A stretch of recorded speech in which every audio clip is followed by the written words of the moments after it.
পালন করতে গিয়ে নেমে খাটের তলাটা দেখছে, চারদিকটা দেখলো, খুঁজে পেল নি। তখন তার স্বপ্ন সত্যি হলো, কথা সত্যি হলো, মন সত্যি হলো। চিৎকার করে বললে, মা গো,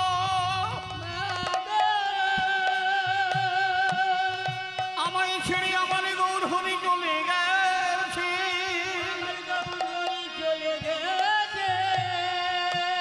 সচিমা কথাটা শুনতে পেয়ে চিৎকার করে বলল, নিমা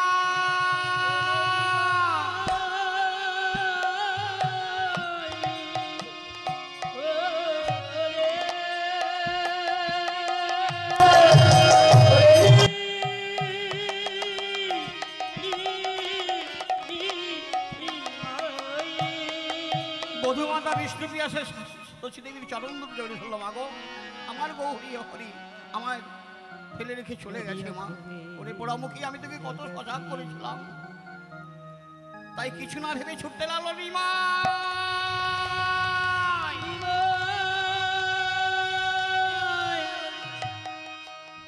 যাকে দেখে তাকে বলে, দেখলে আমার নিমাই এই পথে যেতে, কোন দিকে গেছে তোমরা বলতে পারো? আমার নিমাই কোথায় গেল? সবাই বলে, মাগো তোমার নিমাই তো এই পথে চলে গেছে।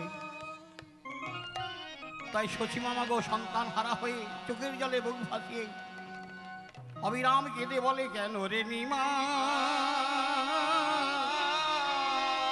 কাদালি মায়ে,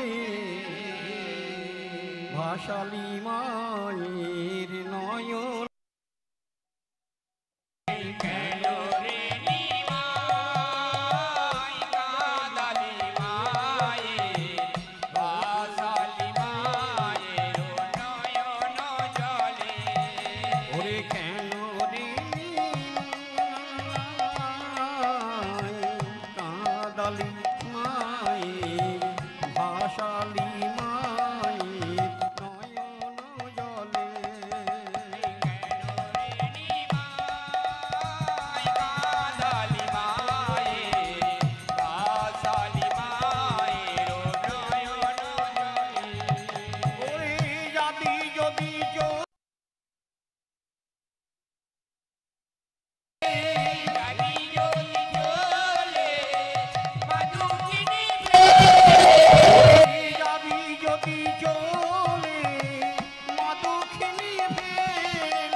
যাবিরে সন্ন্যাসী নানিতাম কোলে, আমি নানিতাম কোলে। আগে যদি জানতাম নিমাই যাবিরে সন্ন্যাসী, না জেনে তোরে আমি নিতাম না রে কোলে। যাবি যদি চলে মা দুঃখিনী ফেলে, যাবি যদি চলে মা দুঃখিনী ফেলে। যাবি যদি চলে মা দুঃখিনী ফেলে, যাবি যদি চলে মা দুঃখিনী ফেলে। আমায় কেন ডেকেছিলিস মামা বলে, ভাসালি মায়ে নয়ন জলে।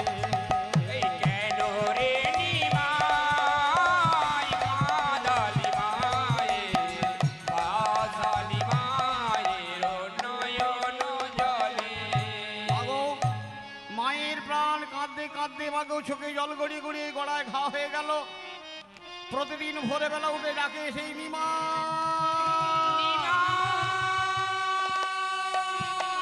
নিমাই তুই ফিরে আয়। কিন্তু নিমাই আর ফিরে আসেনি মাগো। সারাদিন কোনো রকমে কেটে যায়, রাত্রে ঘুমিয়ে পড়ে। ঘুম ভাঙলে সেই সন্তানের কথা মনে পড়ে গেলে, সন্তান হারালে যে মায়ের কি যন্ত্রণা সচিমা কেঁদে কেঁদে কেঁদে একদম জরাজীর্ণ হয়ে পড়ল। কিন্তু সন্তান ফিরে আসা সেই আশা ছাড়তে পারল নি। প্রতিদিন কাঁদতে কাঁদতে নদিয়া থেকে অনেক দূর চলে যায়, শান্তিপুরের দিকে চলে যায়। অনেক দিন হয়ে গেছে, চোখে কম দেখে, চোখে জল বেরিয়ে বেরিয়ে চোখে ছানি পড়ে গেছে। হঠাৎ একদিন ভোরবেলা জনমান নিমাই নিমাই করে কাঁদছে, আর কে যেন অদূরে গেয়ে যাচ্ছে, ভজ গৌরাঙ্গ লহ গৌরাঙ্গ কহ গৌরাঙ্গীর নামে রে, ভজ গৌরাঙ্গ লহ গৌরাঙ্গ ভজ গৌরাঙ্গীর নাম রে। ভজ গৌরাঙ্গ লহ গৌরাঙ্গ কহ গৌরাঙ্গীর নামে রে, ভজ গৌরাঙ্গ লহ গৌরাঙ্গ ভজ গৌরাঙ্গীর নাম রে। যে জনা গৌরাঙ্গ ভজে সিংহায় আমার প্রাণ রে, আর যে জনা গৌরাঙ্গ ভজে সে হয় আমার প্রাণ রে। আর যে জনা গৌরাঙ্গ ভজে সিংহায় আমার প্রাণ রে, আর যে জনা গৌরাঙ্গ ভজে সে হয় আমার প্রাণ রে। ভজ গৌরাঙ্গ লহ গৌরাঙ্গ কহ গৌরাঙ্গীর নামে রে, ভজ গৌরাঙ্গ লহ গৌরাঙ্গ ভজ গৌরাঙ্গের নাম রে। ভোরবেলা গেয়ে গিয়ে যাচ্ছে, আর সচিমা মনে পড়ে গেছে আমার নিমাইতেই গান করতো, নিমা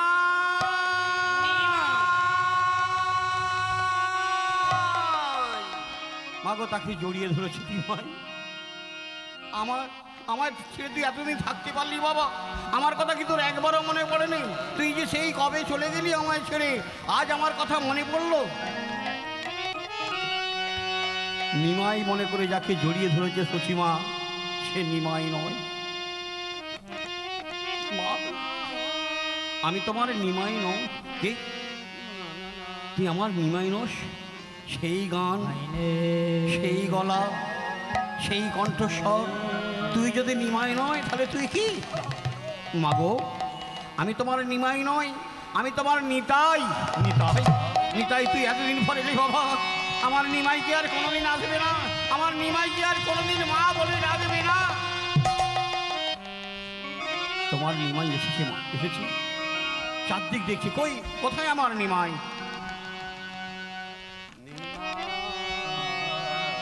ওরে ও নিমা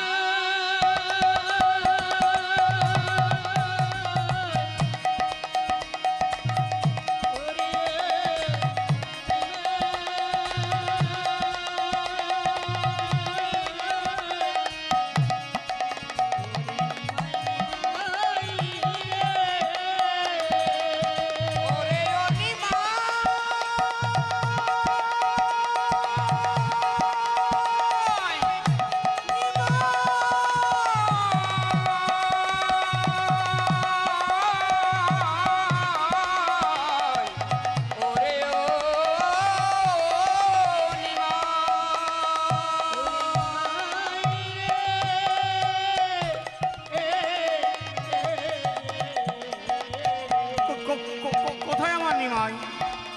কই এখনো কেন আমার মা বলে ডাকেনি আমার নিমাই? মা, তোমার নিমাই এসেছে মা, এখানে নয় শান্তিপুরে। কি বললি? শান্তিপুরে আমার নিমাই এসেছে? হ্যাঁ গো মা, হ্যাঁ, আমি তোমাকে আনতেছি, চলো মা। যাই কথা শুনেছি শশীমাতা তাড়াতাড়ি করে ঘরে গিয়ে বলছে, ওরে বধুমাতা বিষ্ণুপ্রিয়া, তাড়াতাড়ি বার হ, শান্তিপুরে আমার গৌরহরি এসেছে, তুই গৌরহরিকে দর্শন করবি। চ মাগো, গৌরহরি আমাদের জন্য কত কষ্ট করতো শুধু শুনে রাখুন।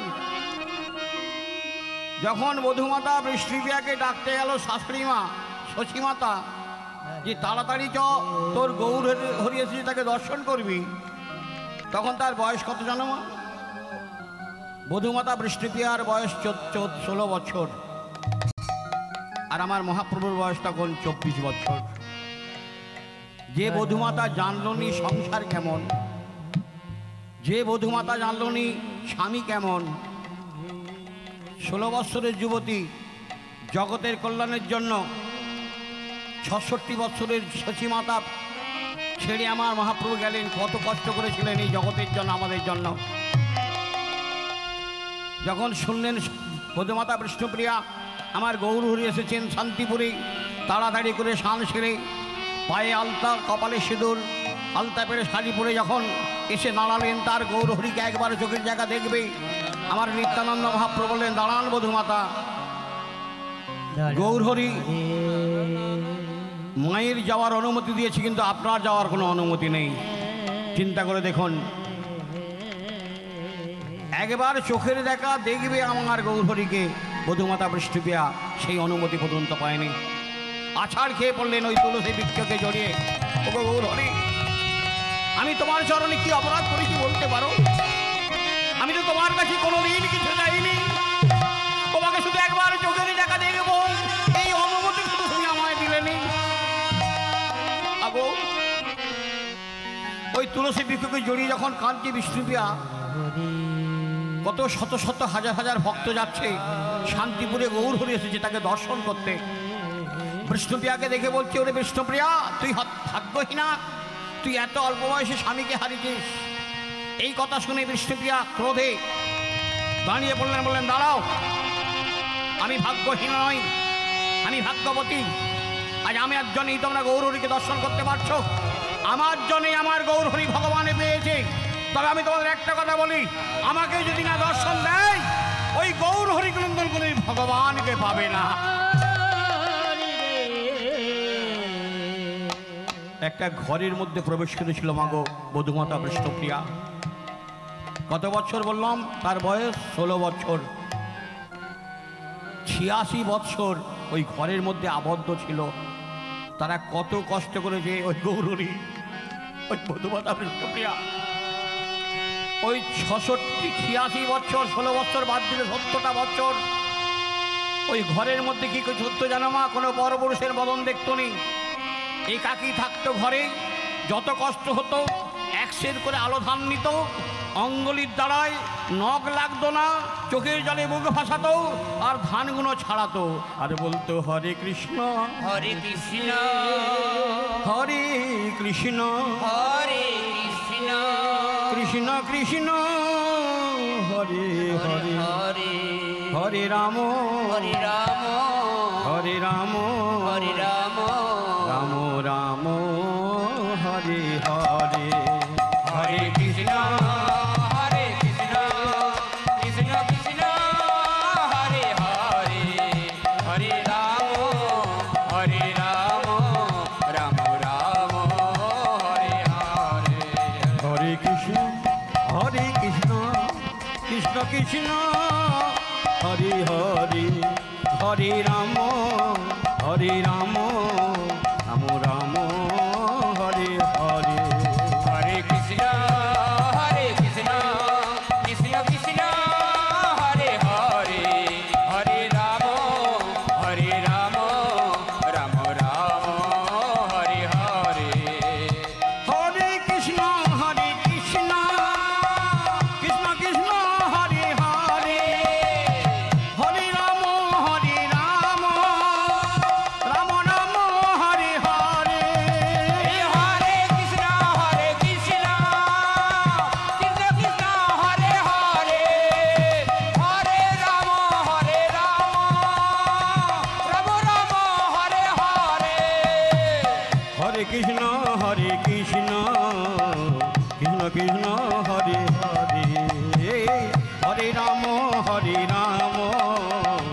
রাম রাম হরে হরে হরে কৃষ্ণ কৃষ্ণ কৃষ্ণ কৃষ্ণ হরে হরে হরে রাম রাম রাম হরে হরে হরে কৃষ্ণ কৃষ্ণ কৃষ্ণ কৃষ্ণ হরে হরে হরে রাম রাম রাম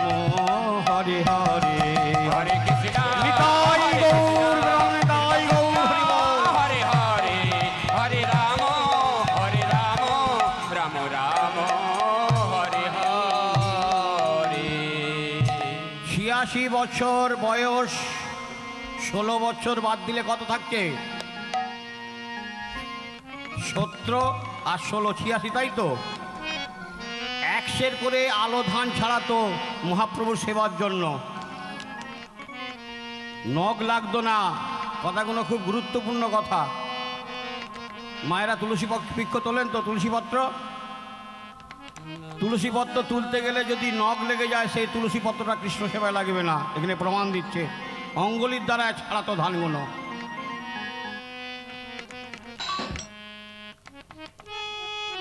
সত্তর বছর বয়স,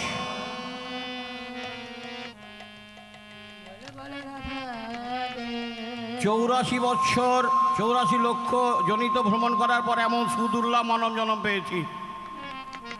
কথাগুলো শুনুন মন দিয়ে। ওটা তো করেছিল বিষ্ণুপ্রিয়া, আর আমরা কি করছি? 84 লক্ষ জনিত পর যখন আমরা মানব দেহ পেলাম কোথায়? না মাতৃগর্ভে। মাথাটা নিচের দিকে, পা দুটো ওপর দিকে, 32টা নাড়িতে আবদ্ধ, ক্রিমিকেটের দংশন, বিষটার দুর্গন্ধ, অসহ্য যন্ত্রণা সহ্য করতে পারলাম নি। ভগবানকে ডাকলাম, ভগবান এই অসহ্য যন্ত্রণা সহ্য করতে পারি, ঠাকুর আমাদের পার করে দাও। করুণার বশবর্তী হয়ে ভগবান আমাদের কাছে উপস্থিত হলেন। ফিরে আমি যদি তোদের পারাপার করে দিই, আমায় কি দিবি বল? ঠাকুর গো, আমরা যে পৃথিবীতে যাচ্ছি, কি নিয়ে যাচ্ছি যে তোমাকে দেবো? কি গো, এত তো ভক্তমণ্ডলী আসেন, যখন পৃথিবীতে এসেছেন আমরা কেউ কিছু নিয়ে এসেছি? এমনকি হাতে নখগুলো ছিল না, মাথার চুল ছিল না। তাহলে ভগবান চাইছে কি? আচ্ছা, ভগবান নয় ভুল করে চাইছে, এটা তো ঠিক। আমরা কিছু নিয়ে আসিনি। হাত তুলুন, কে কে নিয়ে এসেছেন? কেউ হাত তুলতে পারবেন না, কিন্তু তবু বলছে ওটা আমার, ওইটা আমার, এইটা আমার। ঝগড়াঝাটি, খুন খারাপি, মামলা মকদ্দমা কত কিছু চলছে। কিন্তু ভগবত প্রমাণ দিচ্ছে আমরা কিছু আনিনি, পুরাণ প্রমাণ দিচ্ছে আমরা কিছু আনিনি, আবার কিছু নিয়ে যেতেও পারবো না। তাই ভগবানকে চালাকির দ্বারা প্রশ্ন করলাম, ঠাকুর আমরা তো ধরাধামে যাচ্ছি শুধু হাতে, আমরা তো কিছু নিয়ে যেতে পারছি নি, তা তোমায় দেব কি? এই দেবকী, ভগবান শ্রীকৃষ্ণের মাতার নাম হলো দেবকী। যখন বসুদেব যশোদা কারাগারে ছিল, ছলনা করে ভগবান গিয়েছিল, বলো মা তোমার কি চাই? তুই আমার বলো মা, তুমি আমায় কি দেবে? কতটা গুরুত্বপূর্ণ কথা। বসুদেব আর দেবকী আছে কারাগারে, কৃষ্ণ ছলনা করে বলছে, মা তুমি আমায় কিছু দেবে? মা দেবকী কেন নাম হলো জানো? বলছে, আমি তোকে দেবকী, যে মা তার সন্তানকে স্তনযুক্ত দিতে পারে না, এত বড় যন্ত্রণা যে মায়ের, সে কৃষ্ণকে প্রশ্ন করছে আমি দেবকী, নাম হলো দেবকী। তাই ভগবান বলছে, আমায় কি দেবে বলো? বলছে, ঠাকুর আমরা কি নিয়ে যাচ্ছি তোমায় দেব? ভগবান বলল, তোদেরকে কিছু দিতে হবে নি রে, আমি কিছু তোদেরকে জিনিস দেবো, তোরা সেটা যত্ন করবি। কথাগুলো গুরুত্বপূর্ণ কথা মাগো, বাইরের কথা বলছি না, একবারে 84 লক্ষ বৃন্দাবনের কথা বলছি। তা বললো, ঠাকুর আমায় কি দেবে যে আমি যত্ন করব? বললো, আমি তোদেরকে দুটো হাত দিচ্ছি, হাত দুটো যত্ন করিস। মায়েরা তো এত কষ্ট করে যত্ন করে রান্না করেন। ভাই ফোটার দিনকে যে রান্নাটা করেছিলেন, খুব যত্ন করে, তো কুটুম বান্ধব খাবে, তত যত্ন করে রান্না করেছিলেন। একটু ভেবে দেখুন তো, তাতে তুলসী পত্র দেওয়া যেত? নিতাই গৌর হরি বল। সবাই নাম করলো খেয়ে ভালো হয়েছে, বিয়ে বাড়িতে সবাই বললো খুব তরকারি ভালো হয়েছে, যত্ন করে রান্না করলে হাতটা দিয়ে, কিন্তু তাতে তুলসী পত্র দেওয়া গেল নি, যা হাতটা যত্ন করা হলো নি। মাগো, ভগবানকে কথা দিয়েছিলাম হাতটা যত্ন করব। সবাই যাচ্ছে, আমিও হরিবাসরে গেলাম, জয়রাধে বলে একবার যত্ন করলো নি, হাততালিটা দিল নি। সাইডে দেখছে কেউ দিচ্ছে নাকি, তাও অর্ধেকটা দেবো, আবার সরে নিতে দেবো, সরে নিচ্ছে। মা আমি আমার কথা বলিনি, সবার কথা বলছি। হরিবাসরে বসে নয়, হাতে একটু যত্ন করতে হয়, করো তাহলে। ঠিক আছে ঠাকুর, হাতটার যত্ন করব। আর আমায় কি দেবে? বললো দুটো কর্ণ দেবো, একটু যত্ন করিস। বলে আমি ঠাকুর যত্ন করব। সারাদিন কত কথা শুনছি, ভগবানের নাম একবার শ্রবণ করলাম নি, কর্ণটার যত্ন করলাম নি। আর কি দেবে ঠাকুর? নয়ন দুটো দেবো, যত্ন করিস। বলে হ্যাঁ যত্ন করবো। দুর্গা পুজোর দিনকে দুর্গা ঠাকুর দেখে এসে ঘরে বলছে দুর্গা মায়ের গায়ে কি কাপড় ছিল? বলে মনে নেই। 2 বছর আগে একটা খারাপ দৃশ্য দেখেছে, বলে চোখের সামনে জল জল করে ভাসছে। খারাপ দিকে নজরটা ভালো আছে, যত্ন করা হয়।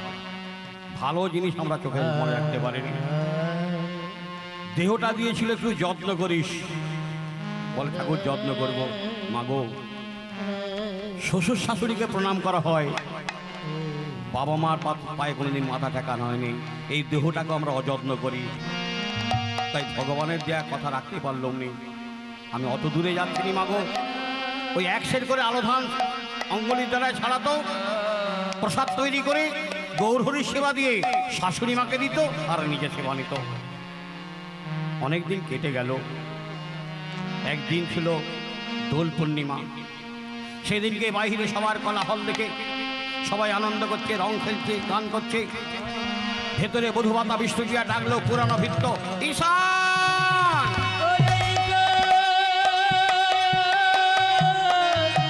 ঈশান।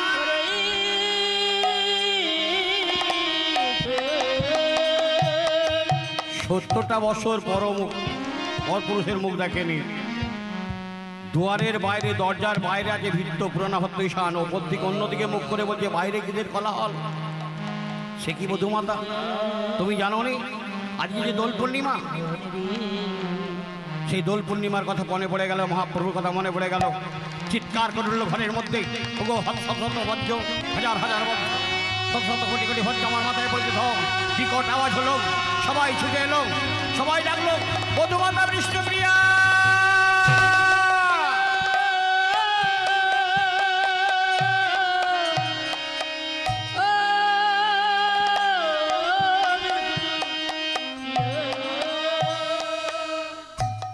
মাগো, বিষ্ণুপ্রিয়া সাড়া আর পেল নি। অনেক ডাকাডাকি করে ঘরের দরজাটা যখন ভাঙলো, ভেতরে দেখলো কেউ নেই। কাঠের গৌরহরির সঙ্গে আমার বধূমাতা বিষ্ণুপ্রিয়া মিলিত হয়ে গেছে। তাই আমাদের জন্য মাগো অনেক অনেক কিছু করে গেছে। তাই সারাদিনের মধ্যে 1 সের আলোধন নয়, এত কিছু রান্না নয় মাগো। এই হাতটার যত্ন করুন। একটা তুলসী পত্র কৃষ্ণায় নম বলে গোবিন্দ চরণে অর্পণ করুন। শ্রীমদ্ ভগবদ গীতা বললেন তুলসী দলে মাত্রেন জলস্য চুলকে নবা প্রকৃতি সৎমানাং ভক্তেব ভক্ত বৎসল্য। যাদের একটা তুলসী পত্র দিলে ভগবান বললেন আমার আত্মাটা ভক্তের কাছে বিক্রয় করে দিয়ে আমি তার কাছে আশ্রয় প্রার্থনা করি। সেই তুলসী দিয়ে ভগবানকে আহ্বান করতে পারিনি, ভগবানকে কাছে রাখতে পারিনি, সারাদিন হরিনাম করি। কলি প্রারম্ভে 4 মহাপুরুষকে নিয়ে ভ্রমণে বেরোলেন জানার জন্য। দেবশ্রী নারদকে দেখে প্রশ্ন করলো, ঠিক এমন একটা ঘরে এত কোলাহল হচ্ছে, চিল্লামিল্লি হচ্ছে। সনত কুমার জিজ্ঞাসা করলো, দেবশ্রী কিসের আওয়াজ, এরা কারা? বললো এরা সব মৌন ব্রত করেছে। কলির দৃশ্যটা দেখুন, মৌন ব্রত করেছে মানে চুপ কর, কোনো আওয়াজ হবে না, তারা হই আল্লাহ করছে। আবার এক জায়গায় এগিয়ে গেলেন, মারামারি খুন খারাপি দেখে বলে এরা কারা? বলে এরা ব্রহ্মচারী। কলির দৃশ্যটা দেখুন।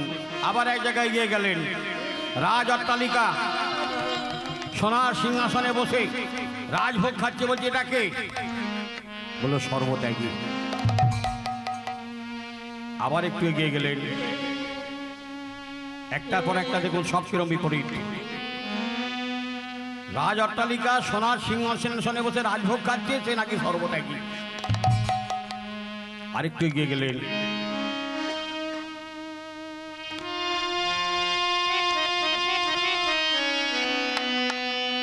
একটা একটা করে যখন দেখতে লাগলেন,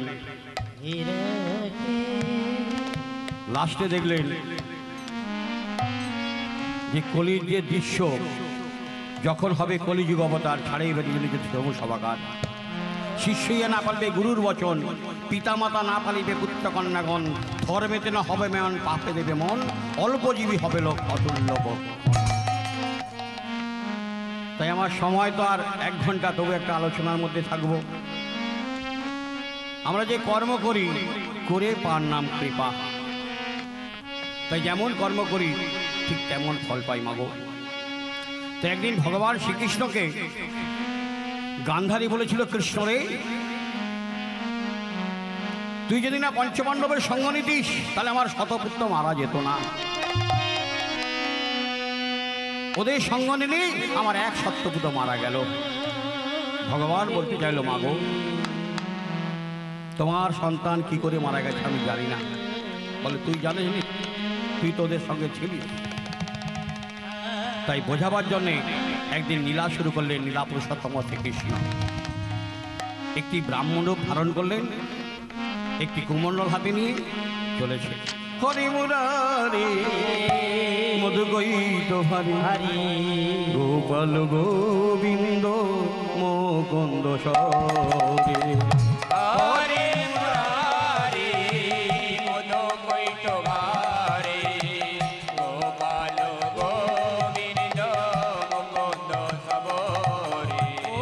হরি মুরারি মুকুন্দ সরে, কৃষ্ণ নারায়ণ হরি মুরারি। হরে মুরারি মধু গৈত ভারি, গোপাল গোবিন্দ মুকুন্দ সবরে। যোগেশ্বর নারায়ণ কৃষ্ণ বিষ্ণু, যোগেশ্বর নারায়ণ কৃষ্ণ বিষ্ণু, যোগেশ্বর নারায়ণ কৃষ্ণ বিষ্ণু, যোগেশ্বর নারায়ণ কৃষ্ণ বিষ্ণু, নিরাশয় মা যোগেশ্বর, আর নিরাশয়াকার যোগেশ্বর। হরি মুরারি মধু গৈত ভারি, গোপাল গোবিন্দ মুকুন্দ সরে। আর নিতাই গৌর, নিতাই গৌর, হরি। গৈত ভারি, গোপাল গোবিন্দ মুকুন্দ সবরে। লীলা পুরুষোত্তম শ্রীকৃষ্ণ একটি ব্রাহ্মণ রূপ ধারণ করে রাজবাড়ির দ্বারে গেলেন। কে আছো মা? বাড়িতে কেউ আছেন? রাজমাতা গান্ধারী বার হলেন। কি চাই? চিন্তা করে দেখুন, অনাদিরাদি গোবিন্দ তিনি একটা ভক্তকে পরীক্ষা করতে গেলেন। কাকে না? মা গান্ধারীকে। যে ভগবান বোঝাতে চাইলেন যে যেমন কর্ম করে সে তার ফল পায়। তাই বলেন, আমি ক্ষুধার্ত, আমাকে 1 মুঠো খেতে দেবে মা? মা গান্ধারী কি করলো? বললো, এটা অতিথিশালা নয়, যে যখন আসবে তার সেবা দিতে হবে। ঘরটা বন্ধ করে দিল। অনাদিরাদি গোবিন্দ মাগো অবাক হয়ে গেল। যার সেবা দেওয়ার জন্য কত মনি ঋষি ক্ষীরদের কুলে অনাহারে গলিত ভ্রক্ষণ করে হা গোবিন্দ বলে চোখের জলে বুক ভাসাচ্ছে, দেবাদিদি মহাদেব মাগো সোনার কৈলাস পরিত্যাগ করে, স্বর্ণকান্তি শশীমুখী মা দুর্গাকে পরিত্যাগ করে, গুণময় গণেশ, সেনাপতি কার্তিক, মা লক্ষ্মী, সরস্বতী সবাইকে ছেড়ে দিয়ে শ্মশানে বাস করছে। কেন? গোবিন্দকে পাওয়ার জন্য।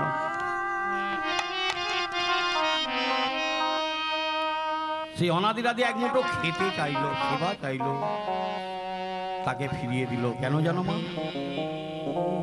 আমরা ভাবি হয়তো গান্ধারী খুব খারাপ। না গো মা, এর একটা কারণ আছে। কারণটা কি জানো মা? এই মা গান্ধারীর একটি পুত্র সন্তান হয়েছিল, শতপুত্র প্রথম। রাজবাড়ি আনন্দে মুখরিত, বাদ্যি বাজনা বেজে উঠল, গান ধ্যানে মগ্ন হয়ে গেল রাজ পরিবার। কিন্তু যার কোলে সন্তান, যাকে পেল সন্তান, যেই সন্তানটাকে পেয়েছে মাগো, সেই সন্তানটা হলো মায়ের কোলে পড়ে রয়েছে বিকলঙ্গ।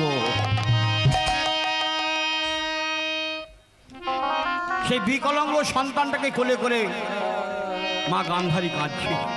কেমন বিকলঙ্গ? তার সন্তানটা 3টে চোখ আর 4টে হাত। মা গান্ধারী বলছে, ওরে নয়নের মনে, ওরে মা বলা পাখি, তুই যদি আমার কোলে এলি তাহলে বিকলঙ্গ হয়ে কেন এলি বাবা? তুই কি আমায় মা বলে ডাকবি? তুই কি আমার কোলে থাকবি? তাই চোখের জলে মুখে ভাসিয়ে বলছে, কোন পাপী মন এমন হলো, বলো গো ও গো দয়াময়। কোন পাপী মন আরো যাবে ছটা বলো গো ও দয়াময়। কোন পাপী মন এমন হলো, বলো গো ও গো দয়াময়। কোন পাপী মোর এমন হলো, বলো গো ও দয়াময়। জীবন আমার দুঃখের তরে, সুখের তরে কি গো নাই? জীবন আমার সুখের তরে, দুঃখের তরে প্রভু নাই। জীবন আমার দুঃখের তরে, সুখের তরে কি গো নাই?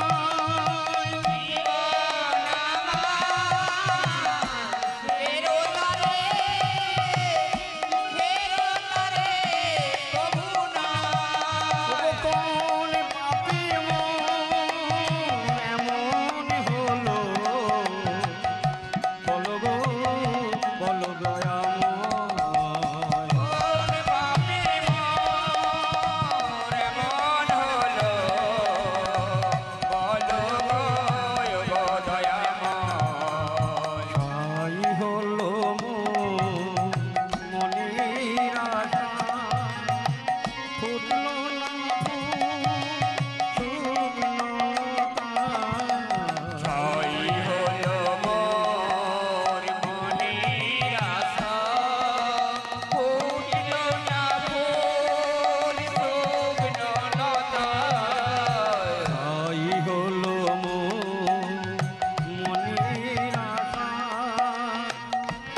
মা গান্ধারী বিকলঙ্গ সন্তান পেয়ে গেলে বলে, ও গো ভগবান,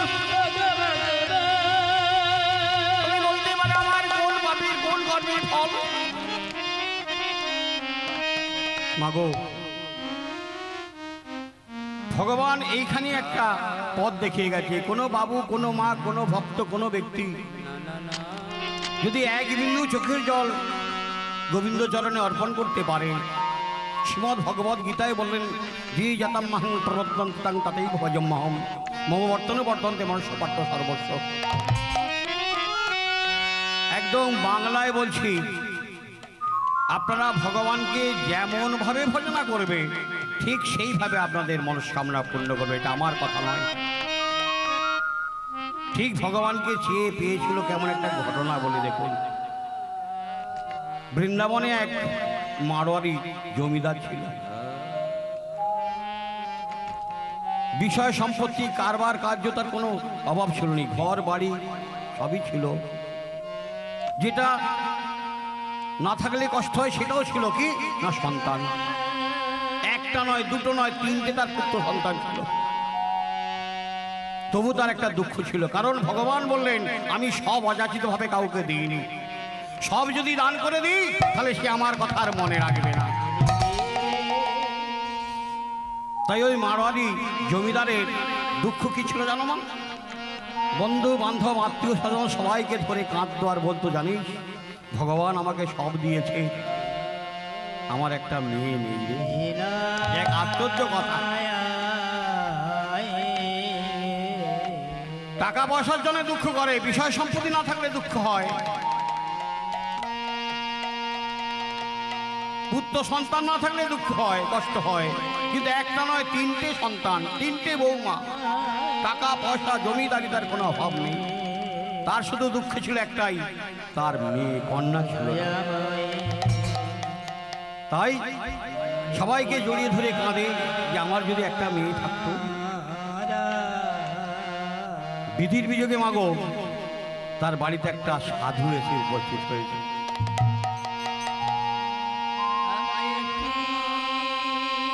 সাধু জানেন, দেখেছেন এখানে কতজন সাধু আছেন? অনেকজন সাধু আছে, কিন্তু তিনি জানেন আমি সাধু। যিনি চোর, যিনি বদমাস, সে জানে মনে মনে আমি চোর, আমি বদমাস। কিন্তু যে সাধু সে জানেন। সা মানে অন্তর আর ধু মানে পরিষ্কার।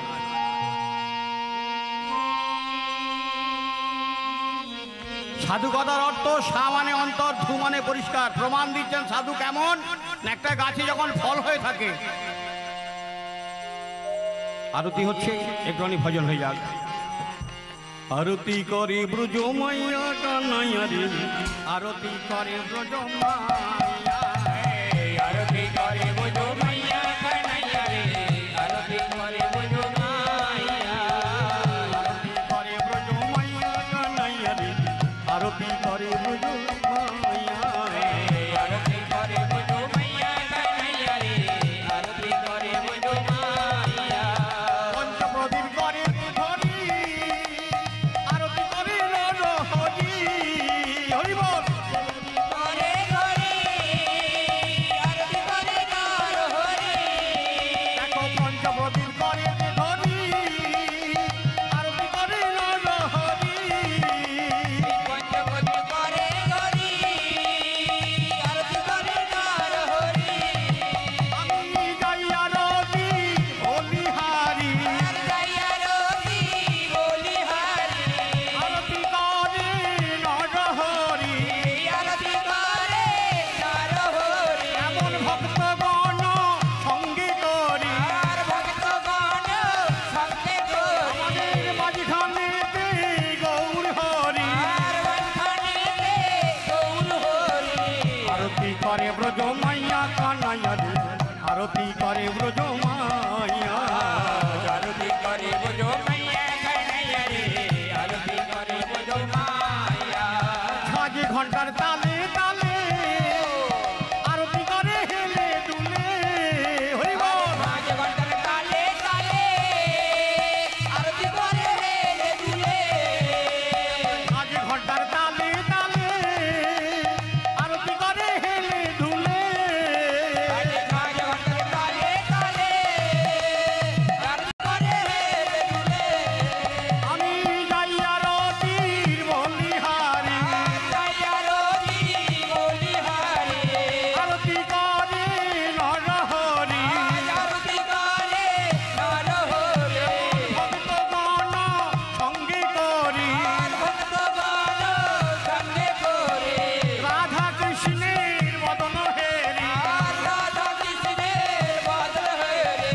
আরতি করে ব্রজ মাইয়া কানাইয়া রে আরতি করে ব্রজ মাইয়া আরতি করে বোঝো মাইয়া কানাইয়া রে আরতি করে বোঝো মাইয়া আরতি করে ব্রজ মাইয়া কানাইয়া রে আরতি করে ব্রজ মাইয়া আরতি করে বোঝো মাইয়া কানাইয়া রে আরতি করে বোঝো মাইয়া কর্পূর দানি করে তে ধরি আরতি করে নর হরি আরে গোপুদানি করে ধরি আরতি করে নর হরি আমি যাই আরতির বলিহার হরি বল যাই আরতি বলি হরি আরতি করে নর হরি আরতি করে নর হরি যোগে মায়ার বদন হেরি যোগ মায়ার বদন হেরে আরতি করে ব্রজ মাইয়া কানাইয়া রে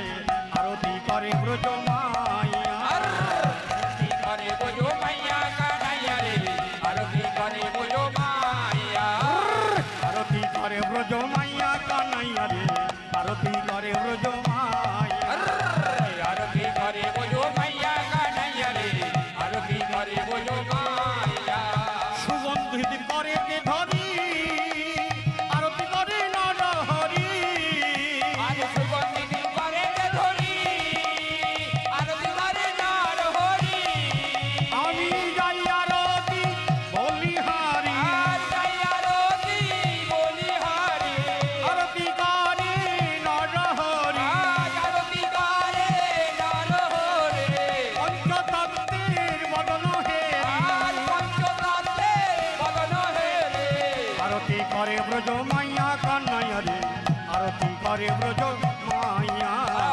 আরতি করে বোঝো মাইয়া কানাইয়া রে আরতি করে বোঝো মাইয়া আরতি করে ব্রজ মাইয়া কানাইয়া রে আরতি করে ব্রজ মাইয়া আরতি করে বোঝো মাইয়া কানাইয়া রে আরতি করে বোঝো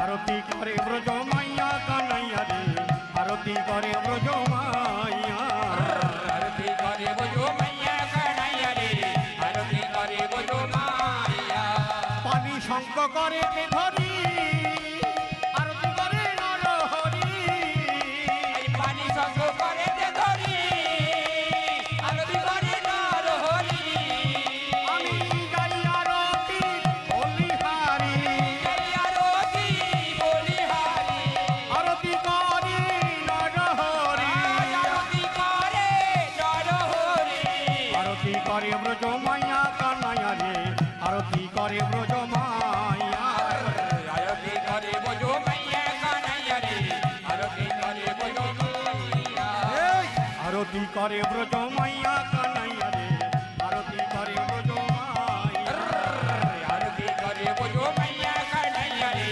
আরতি করে বোঝো মাইয়া ভগবান নতুন বস্ত্র করে তে ধরি আরতি করে নর হরি রঙ পোস্ত করে ধরি আরতি করে নর হরি আমি যাই আরতি বলিহারি এই আরতি বলি হরি আরতি করে নর হরি আরতি করে নর হরি রামকৃষ্ণের বদন হেরি রাধা কৃষ্ণের বদন হেরে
করে বোঝো মাইয়া কানাইয়া রে আরতি করে বোঝো মাইয়া। তাহলে কোথায় ছিলাম? জমিদার বাড়ি, পয়সা কড়ি সব আছে, তার দুঃখ ছিল একটা কন্যা সন্তান নেই। বিধির বিযোগে একটা বাড়িতে সাধু এসে পৌঁছে গেছে। কথাটা বুঝতে পারছেন? সেই জায়গায় ফিরে এসেছি, তাই তো? তা সাধু বাবাকে দেখে ওই জমিদার অবিরাম কেঁদে চলেছে। সাধু বাবা বলছে যে কি ব্যাপার, আজকে আমি তোর বাড়িতে এসেছি, তোর আনন্দ হওয়ার কথা, তোর চোখে জল। সে মনে মনে ভাবছে আমি কেন কাঁদছি, আপনাকে কেমন করে বোঝাবো। ওই জমিদার বাবু কাঁদছে যে আজকে যদি আমার একটা কন্যা সন্তান থাকতো, আর কিছু না হোক তোমার চরণটা ধৌত করে দিত। মাগো, কথাগুলো বলছি, মনোযোগ দিয়ে শুনতে হবে। বর্তমান সমাজে এমন পরিস্থিতি তৈরি হচ্ছে, এমন শিক্ষায় শিক্ষিত হচ্ছে, বাড়িতে সাধুগুরু বৈষ্ণব মিলে পা ধোয়ার ব্যাপারটা, বাংলায় বলছি, চরণ নয়, পা ধোয়ার কথা বলছি, উঠে গেছে। কিন্তু ভক্তি বেড়ে গেছে। কিরম? এখান থেকে তারকেশ্বর জলকে জল ঢালবে, যাবার সময় কি আনন্দ, ভোলে বাবা, ভোলে বাবা। আসার সময় কি বলছে, ওরে বাবা। কি দরকার ছিল? বাড়িতে সাধুগুরু বৈষ্ণব এসেছে, তার একটা ঘটিতে করে জল এনে দেওয়ার ক্ষমতা নেই, সেই যাচ্ছে তারকেশ্বর জল ঢালতে, তাকে তো ওরে বাবা বলতেই হবে। বলে আমার পায়ে ব্যথা, ব্যয় যন্ত্রণা হবে তো, পাটা ধুই দে না। সাধুগুরু বৈষ্ণবের চরণের জল কৃষ্ণ ভক্তির দ্বিতীয় বল। ধর্মপুত্র যুধিষ্ঠির রাজকে যজ্ঞ করেছিল। মাগো, সময় নেই, সময় গড়িয়ে যাচ্ছে, তবু বলতে ইচ্ছা করছে। সবাইকে ভাত দিয়ে দিয়েছিল ধর্মপুত্র যুধিষ্ঠির। ভীম রান্না করবে, দ্রৌপদী পরিবেশন করবে, কর্ণ দান করবে, অর্জুন কেনাকাটা করবে, সব বুঝিয়ে দিয়েছে। যেমন এই বাবুরা একটা যজ্ঞ করছে, একজনকে প্যান্ডেলে ভাত দিয়েছে, একজন বাবুরা কেনাকাটা করছে, কারা রান্না করছে, কারা মাইক একজনকে কন্ট্রাক্ট দিয়েছে, জেনারেটর একজনকে কন্ট্রাক্ট, ঠিক সেইভাবে সমগ্র সীমাবদ্ধে আবদ্ধ প্রত্যেককে নিমন্ত্রণ করেছিল ধর্মপুত্র যুধিষ্ঠির। আর সেই নিমন্ত্রণের মধ্যে ছিল সবচেয়ে প্রিয় বান্ধব ভগবান শ্রীকৃষ্ণ।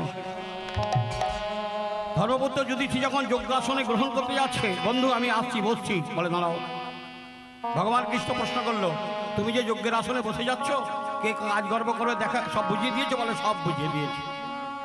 বলে কোথায় যেন একটা বাকি আছে? বলে না, ওই তো এ রান্না করবে, ও পরিবেশন করবে, কাটা করবে, দান করবে। বলে ঠিক আছে, তবু একটা বলে ঠিক আছে। ধর্মপুত্র যুধিষ্ঠির বললো, কি কম আছে, কি অভাব আছে আমায় বলো।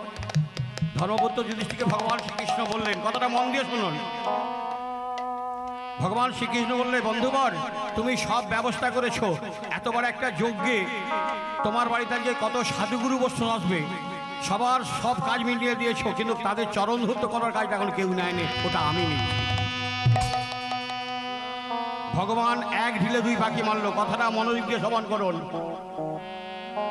যে প্যান্ডেল করেছে তার অহংকার আছে, আমি ভালো প্যান্ডেল করেছি। যে রান্না করছে তার অহংকার আছে, আমি ভালো রান্না করেছি। যে মাইক বাজাচ্ছে কিছু মনে করবে না, সেভাবে আমি ভালো মাইক করেছি। যে জেনারেটর ম্যান বলে ভালো আলো দিয়েছি, মানে সবাই কাজ করলো, সবার অহংকার হলো। কিন্তু যে চরণ ধূর্ত করে দেবে মাগো, তার কোনোদিন অহংকার থাকবে না মাগো। ভগবান বোঝাতে চাইলো, অহংকার শূন্য হয়ে কর্ম করো। বৃন্দাবন যেতে হবে নি, তারকেশ্বর যেতে হবে নি, বাড়িতে গুরু বসতে পেলে তাদের চরণ ধরতে করো।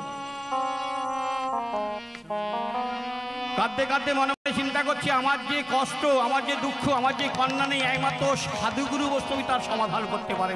হতো যদি আমার ঘরে একটা কন্যা থাকতো, আজকে যদি সাধুগুরু বৈষ্ণব চরণ ধৌত করে দেওয়া হতো। এই সাধুগুরু বৈষ্ণব বারবার আমরা বলি, তাদের গুণাগুণ সম্পর্কে জানেনি, এই জন্য বললাম নয়। এখানে অনেক সাধুজন আছেন, তিনি জানেন না। তাহলে একটা সাধুর গল্প বলে ওইটাই আবার ফিরছি। এখন রাজাবাবুর বাড়িতে সবাই যাচ্ছে, কে বলছে আমার মেয়ের বিবাহ দেবো, কিছু সাহায্য করতে হলে 10,000 টাকা দিয়ে দে। রাজামশাই 10,000 টাকা আমার মেয়ের কি হলো, 10,000 টাকা দিয়ে তাড়িয়ে দাও। কে গেছে আমার ছেলের অসুখ করেছে, কিছু টাকা পয়সা দিলে। ঠিক আছে 2000 টাকা দিয়ে দাও। রাজামশাই একটু বেশি দিলে, আরে 2000 টাকা নিতে নাও, নাহলে চলে যাও। সবাইকে দান করছে রাজাবাবু। তা একটা জিনিস লক্ষ্য করছে, সবাই টাকা নিচ্ছে চলে যাচ্ছে। 2000 দিলে 4000 চাইছে, 10,000 দিলে চাইলে বেশি চাইছে। রাজাকে কেউ প্রণাম করছে না। আর পাশে একজন সাধু আছে, টাকাটা রাজাবাবুর থেকে নিচ্ছে, সবাই সাধু বাবাকে প্রণাম করছে। আপনারা বলুন, আপনি একজনকে কিছু দান করলেন, দিলেন, সহযোগিতা করলেন, আপনাকে প্রণাম না করে আর একটা লোককে প্রণাম করে যাচ্ছে, আপনার রাগ হবে? রাজাবাবু বললো, এই ওই রাজাবাবুটার সাধুটার লক্ষ্য কর, তোর কোথায় বাড়ি? বলে কেন? বলে আমি টাকা দিচ্ছি আর সবাই ওকে প্রণাম করে যাচ্ছে, আমাকে একজনে কেউ প্রণাম করেন। যা ওকে ধরে নিয়ে আয়। গেছে সন্ধানে, কোথায় সাধু? আশ্রমে গিয়ে দেখছে সাধু নেই। সবাই তাকে বলেছে আপনি এখান থেকে পালিয়ে যান, সাধু বাবা নিয়ে গেলে আপনার প্রতি অত্যাচার করবে।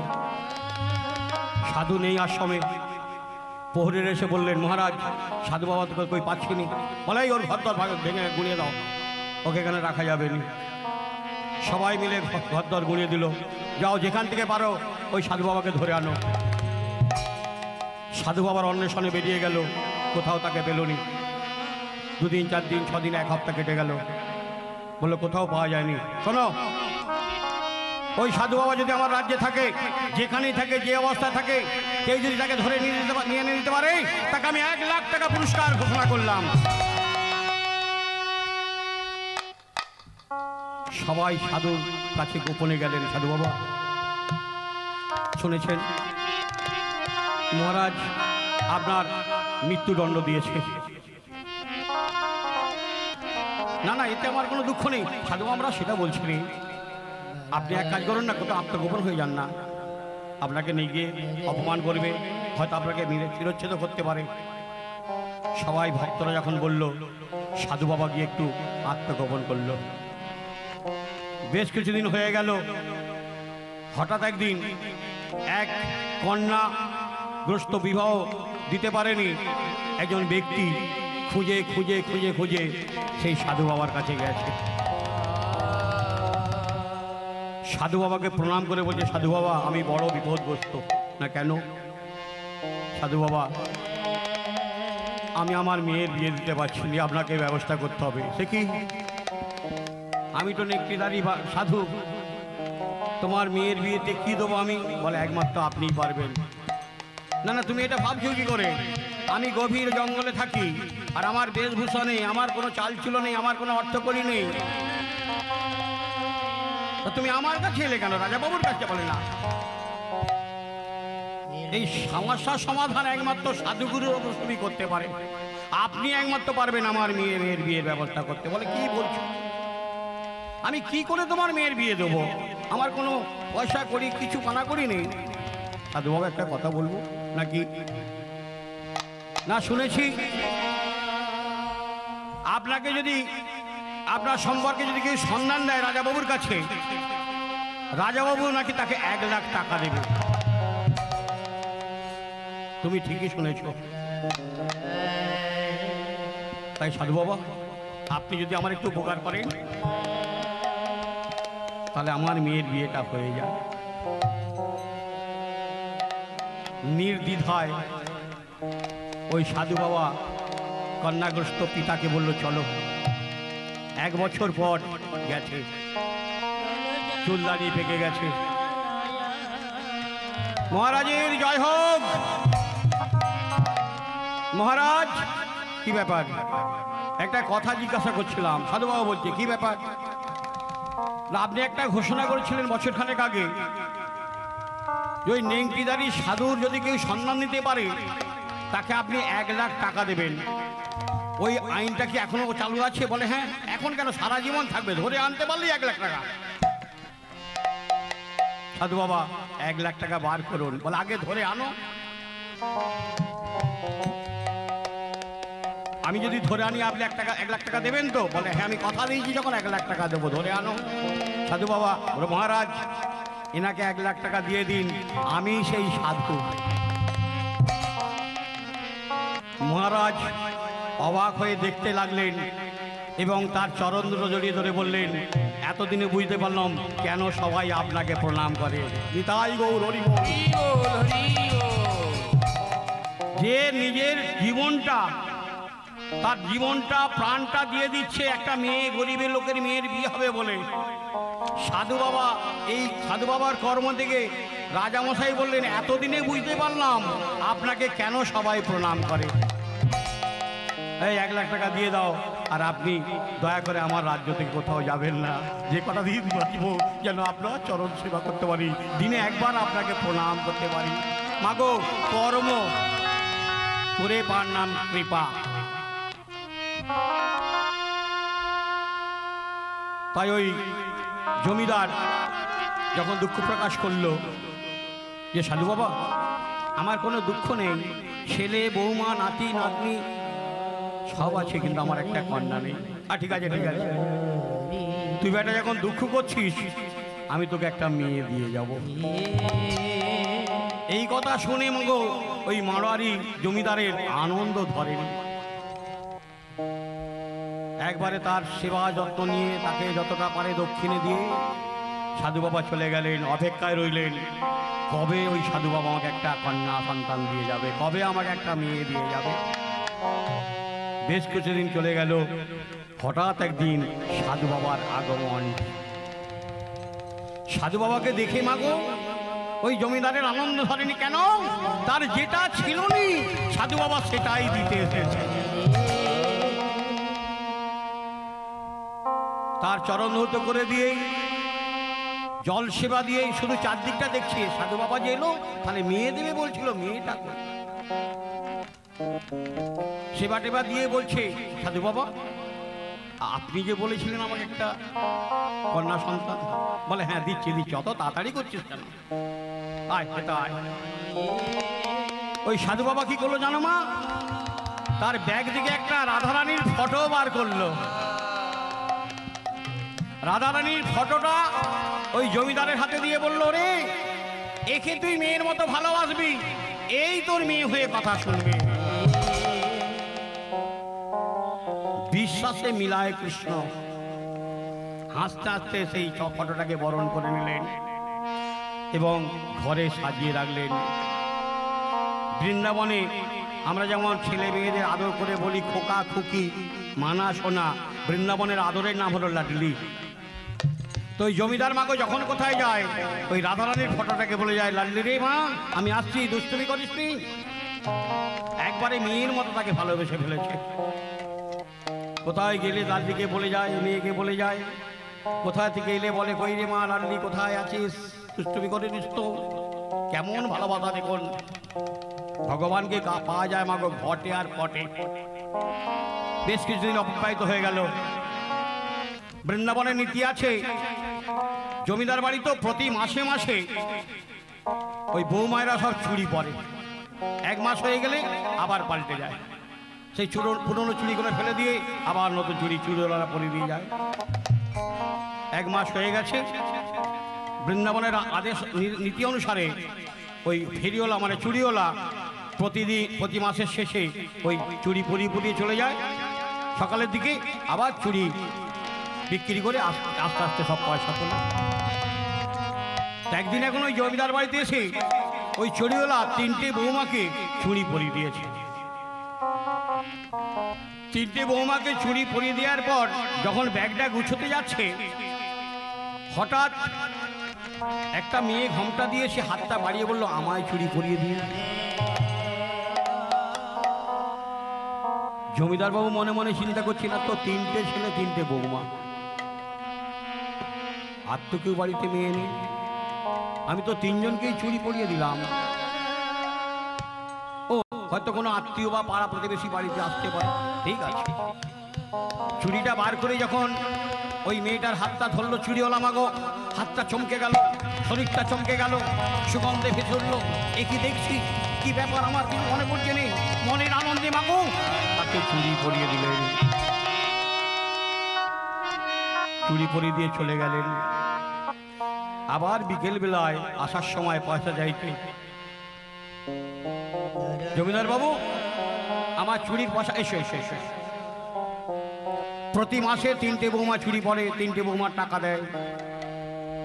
3টে বৌমার যতটা টাকা দেয় জমিদার বাবু 3টে বৌমার টাকা দিলেন। চুরিওয়ালা বলল, বাবু আজকে আপনার বাড়িতে 4 জন চুরি পড়েছে।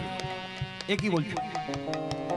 আমার 3টে বৌমা আর 4 জন পড়বে কেন? জমিদার বাবু, আমি মিথ্যা কথা বলিনি, আপনার বাড়িতে আজকে 4 জন চুরি পড়েছে। আরে আমার তো 3টে বৌমা। ঠিক আছে ঠিক আছে, তুমি 3টের বৌমার পয়সা নিয়ে যাও, আর যদি জিজ্ঞেস করে দেখছি পাড়া প্রতিবেশী আত্মীয় যদি কেউ করে থাকে আমি পয়সা দিয়ে দেব। ঠিক আছে তাই হোক। 3 জনের চুরির পয়সা নিয়ে চলে গেছে। জমিদার বাবু খাওয়া দাওয়া করে ঘুমিয়েছে। ঠিক রাত্রি 12টা বাজে, নিশি রাতে কে যেন তার মাথায় হাত বুলোচ্ছে। হাত বুলোতে বলতে বলছে, বাবা এই আমার প্রতি তোর মেয়ের ভালোবাসা, তুই 3টে বৌমার পয়সা দিলি বাবা। আমি কত আশা করে চুরি বাবা, তুই আমার চুরির পয়সাটা দিলি।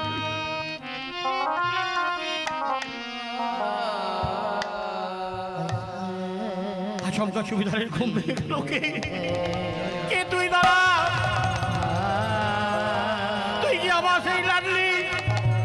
তুই কি আমার সেই কন্যা? দাঁড়া, চুরিওয়ালা!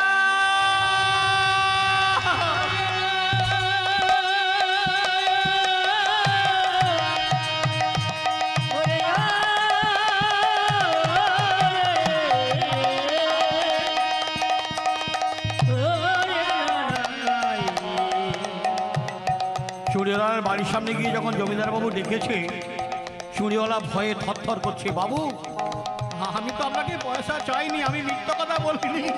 তুমি মিথ্যা কথা বলনি চুরিওয়ালা, তুমি ঠিকই বলেছো।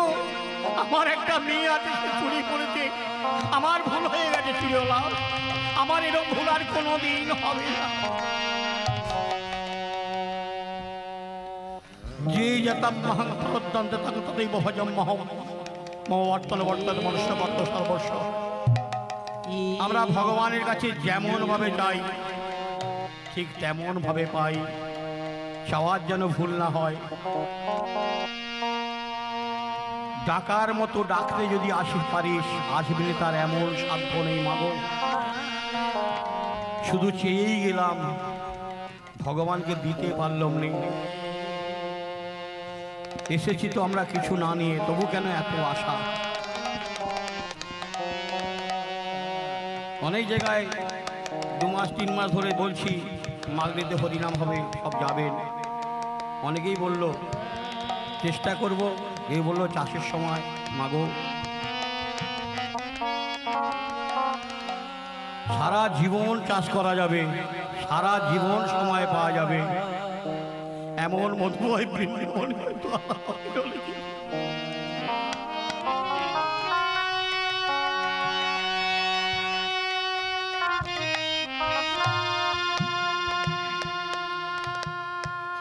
আজকে যারা হরিবাসর দেখে উপহাস করে, বিভিন্ন মন্তব্য করে, আমি তাদের করজোড়ে মিনতি করে বলবো তোমার দিকে হরিবাসরে যেতে হবে না। কিন্তু তোমরা হরি কথা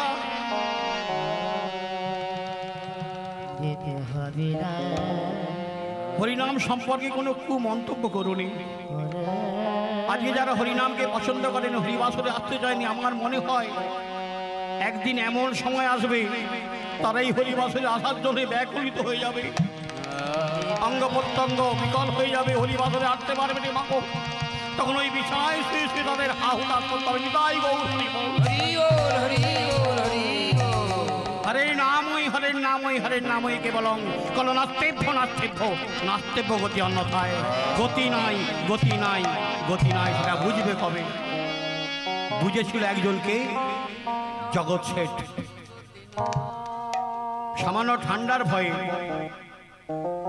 সারাদিন অক্লান্ত পরিশ্রম করছি, রাত 10টা অবধি, আর হরিনাম শুনলে নাকি শরীরটা খারাপ হয়ে যাবে। এরা একদিন বিবেকে চাবুক খাবে। আরামের নাম হচ্ছে হারাম। সেই চাবুকটার কথা বলে আবার নীলায় যাব। প্রতিদিন জগৎ শেঠ সেরেস্তায় চলে যেতেন।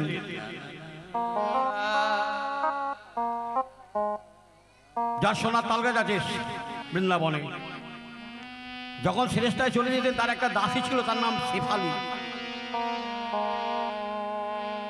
সেই দাসীটা কি করত,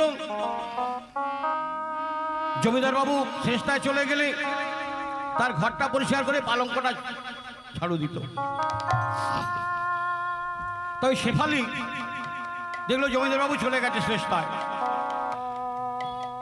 ঘরটা ঝাড়ু দিচ্ছে আর পালঙ্কটা পরিষ্কার করছে। তামাগো শেফালি ওই তোষক পালঙ্কার দিয়ে হাত দিয়ে বলছে, ওহ কি নরম, বাবুর কি ভাগ্য এমন নরম গদিতে শয়, আর আমার কি ভাগ্য আমি একটা ছেঁড়া চেটায় শুয়ে থাকি, ঠান্ডায় শুয়ে থাকি। বাবুর মতো ভাগ্য তো আমার কোনোদিন হবে নি, আমি তো এমন সুন্দর পালঙ্ক কোনোদিন কিনতে পারবো না, আমি তো আরাম করে কোনোদিন শুতে পাবো না। তাই বাবু যখন চলে গেছে আমি একবার বাবুর বিছানাটা শুয়ে আরাম করে দেখি। যখনই ওই পালঙ্কটা শেফালি দাসী শুয়েছে মাগো যেন দোল দিচ্ছে, আহ কি আরাম। আর জমিদার বাবু জগৎ শেঠ সেদিনকে কলমটা নিতে ভুলে গিয়েছিল, কিছুটা দূর থেকে মনে পড়ে গেছে আজকে তো কলমটা নিয়ে ঘুরে চলে এসেছে, আর ঘরে এসে দেখছে তার দাসী শেফালি পালঙ্কে শুয়ে রয়েছে। শেফালি, বাবু আমার অন্যায় হয়ে গেছে, এত বড় স্পর্ধা, তুই দাসী হয়ে আমার বিছানায় শুয়ে আছিস। বাবু আমি অন্যায় করেছি, চরণ দুটো জড়িত, দাঁড়া। জগৎ শেঠ কি করছে জানে, চাবুকটা নিয়ে ওই শেফালিকে প্রহার করছে, মারছে। যত চাবুকটা মারছে তত শেফালি হাসছে, যত মারছে তত শেফালি হাসছে।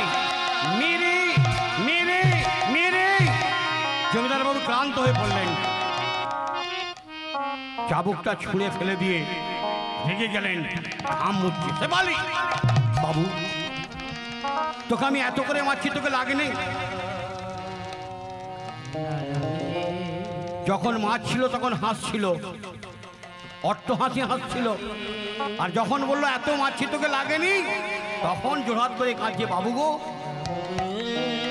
মারলে কান্না লাগে, বলে তাহলে হাসছিলেন? বলে আপনার কথা ভেবে।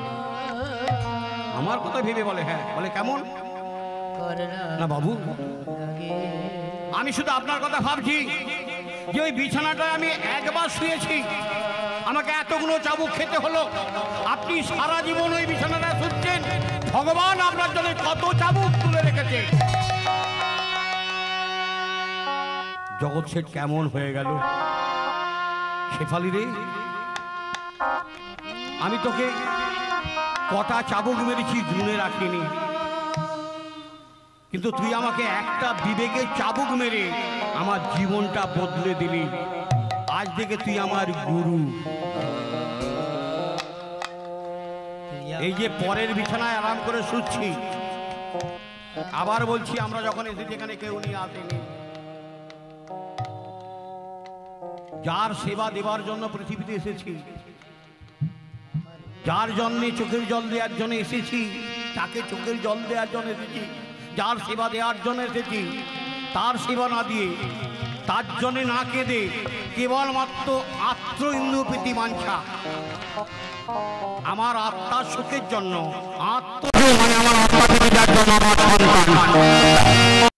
তাদের জন্য ব্যাকুলিত হয়ে রয়েছে।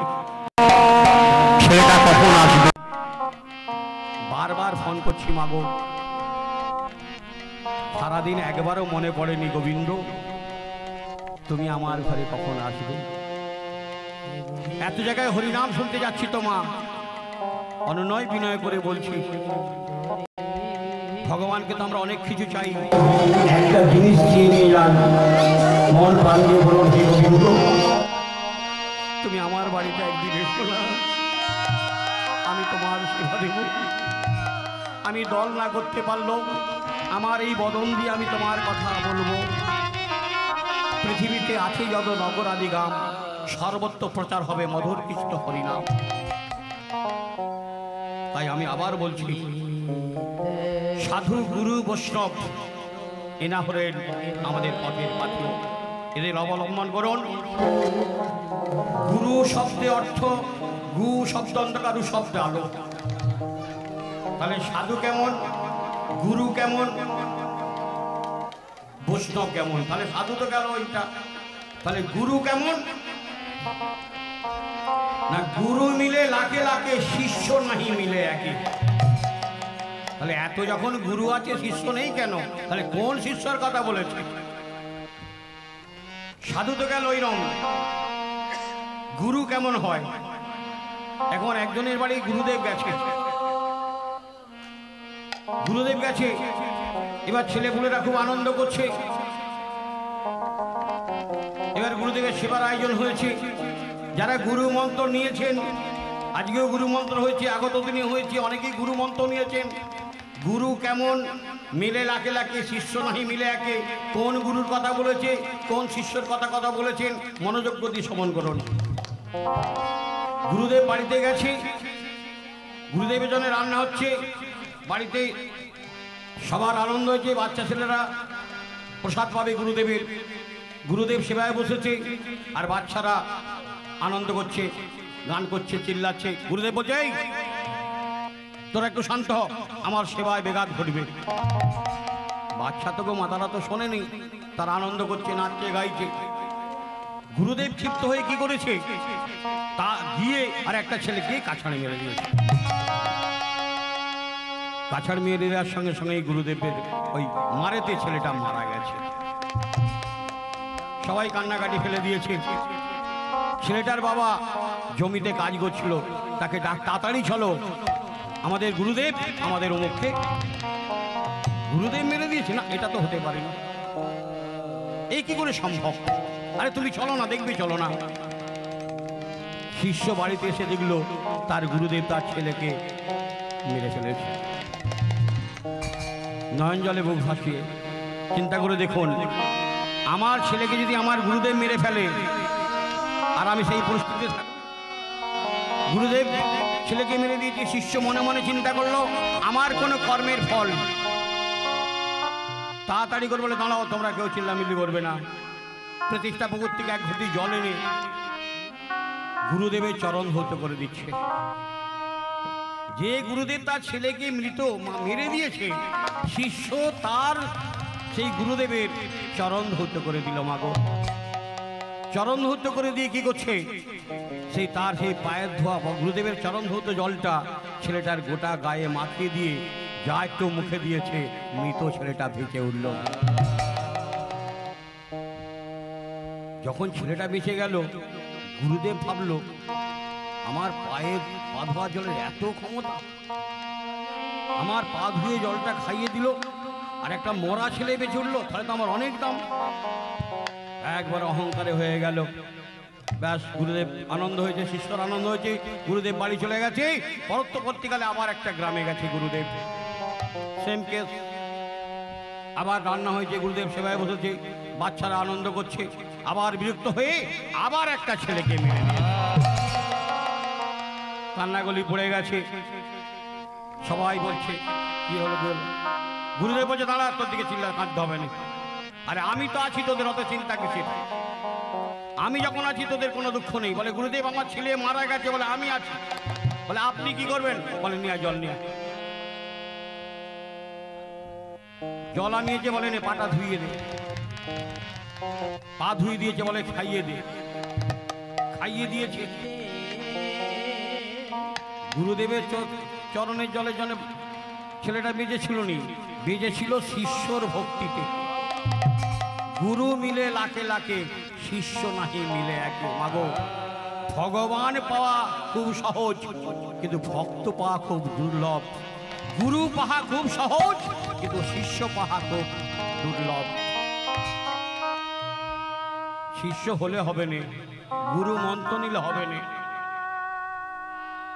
গুরু মন্ত্র মানে একটা বীজ বপন করা, একটা দানা ধরুন, বীজ দানা, লাউ দানা, তরমুজ দানা, কুমড়ো দানাকে বসানো, তাকে তত্ত্বাবধান করতে হবে, তবে তো তার ফল আশা রাখা যাবে। তাই গু শব্দ অন্ধকার, রু শব্দ আলো, বলো দিন ধরে আনন্দে যাবে ভজরে গুরুর নাম, গুরু পিতা গুরু মাতা গুরু ভগবান দিনরানন্দে যাবে ভজরে গুরুর নাম, ভজরে গুরুর নাম, গুরু পিতা গুরু মাতা গুরু ভগবান। ওরে দিন ধরে আনন্দে যাবে ভজরে গুরুর নাম, গুরু মাতা গুরু পিতা গুরুই ভগবান। দিনরানন্দে যাবে ভজরে গুরুর নাম, ভজরে গুরুর নাম, গুরু পিতা গুরু মাতা গুরু ভগবান। গুরু ব্রহ্মা গুরু বিষ্ণু গুরু মহেশ্বর, সবার আগে পিতা মাতা তাদের প্রণাম কর। গুরু ব্রহ্মা গুরু বিষ্ণু গুরু মহেশ্বর, আদি গুরু পিতা মাতা তাদের প্রণাম কর। গুরু ব্রহ্মা গুরু বিষ্ণু গুরু মহেশ্বর, আদি গুরু পিতা মাতা তাদের প্রণাম কর। গুরু ব্রহ্মা গুরু বিষ্ণু গুরু মহেশ্বর, আদি গুরু পিতা মাতা তাদের প্রণাম কর। দিন তোর, ওরে দিন তোর, সবার দিন তোরে আনন্দে যাবে ভজরে গুরুর নাম, গুরু মাতা গুরু পিতা গুরুই ভগবান। দিনরানন্দে যাবে ভজরে গুরুর নাম, ভজরে গুরুর নাম, গুরু মাতা গুরু পিতা গুরু ভগবান। তাহলে কি হলো? মা গান্ধারী চোখের জল দিয়ে ভগবানকে ডাকছে যে আমার এই বিকলাঙ্গ সন্তানটা কি আমার কোলে থাকবে? এই বিকলাঙ্গ সন্তানটা কি আমার মা আমাকে মা বলে ডাকবে? হে ভগবান, তুমি যদি আমার সন্তান দিলে তাহলে এরকম বিকলাঙ্গ কেন? চোখের জলে ভগবান স্থির থাকতে বলেন, দৈবানি করলেন, মা গান্ধারী তোর ওই বিকলাঙ্গ সন্তানটা প্রতিবেশী মায়েদের কোলে দে। কোন পূর্ণবান মা যদি কোলে করে তার কোলে তোর সন্তানটা স্বাভাবিক হয়ে যাবে, কিন্তু একটা কথা, যার কোলে তোর সন্তান স্বাভাবিক হবে তার জন্ম জন্মান্তরের পাপ দূরীভূত হয়ে যাবে। এই কথাটা যখন রাজবাড়িতে প্রচার হয়ে গেল যে প্রতিবেশী মায়েদের কোলে সন্তানটাকে দিতে বলেছে, পূর্ণবান মা কোলে করলে গান্ধারীর বিকলাঙ্গ সন্তান ভালো হয়ে যাবে এবং যার কোলে হবে তার জন্ম জন্মান্তরের পাপ দূরীভূত হয়ে যাবে। সবাই ছুটে এসেছে, আমার কোলে একবার দাও না গা, ও বলছে আমার কোলে একবার দাও না গা, ও বলছে আমার কোলে একবার দাও না গা। কারো কোলে সন্তান স্বাভাবিক হচ্ছে না। ঠিক এমতো সময় ভগবান শ্রীকৃষ্ণ গিয়েছিলেন পিসি বাড়ি, অর্থাৎ কুন্তী, পঞ্চপাণ্ডবের মা ভগবান শ্রীকৃষ্ণ সম্পর্কে পিসি। আর পিসি বাড়ি গেছে পিসির যা গান্ধারী, কুন্তীর যা গান্ধারী, এত লোক দেখে ভগবান কৃষ্ণ সেই জায়গায় গিয়ে হাজির হয়েছে। একে একে সবাই কোলে করলো, কিন্তু সন্তানটা স্বাভাবিক হলো না।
কৃষ্ণ প্রাপ্তি হলো।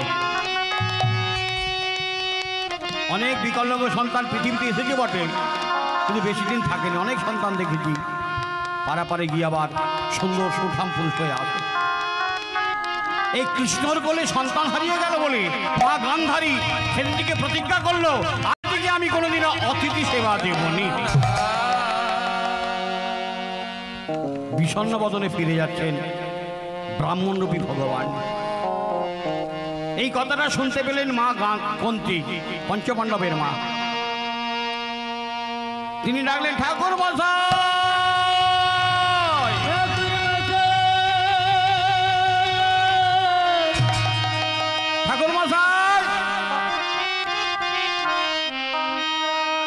ব্রাহ্মণবী ভগবান আবার ফিরে আসলেন। কি ব্যাপার, আমাকে ডাকছেন মা? বলে হ্যাঁ এসো। আমি আপনার সেবা নেব। ব্রাহ্মণবী ভগবান মনে মনে চিন্তা করলেন যে যাকে পরীক্ষা করছিলাম সে তো ফিরিয়ে দিল। তা মা কন্ত্রী যখন ডাকছে একবার পরীক্ষা করে নি। বাড়িতে গেলেন। ব্রাহ্মণরূপী ভগবান কন্ত্রীর বাড়িতে গিয়ে যেতে চরণ ধৌত করে দিলেন। ঠাকুরমশাই আমি আপনার সেবা নেব। বললো মা আমার সেবার নিয়ম জানিস তো? কি গো মা, আপনারা সেবার নিয়ম জানেন? হরিবাসরে এই জন্যে আসা, কিছু জানার আছে, যা নিতে পারো। বাজারে গেলে তো নেয়, যার পটল দরকার, যার আলু দরকার, যার কফি দরকার।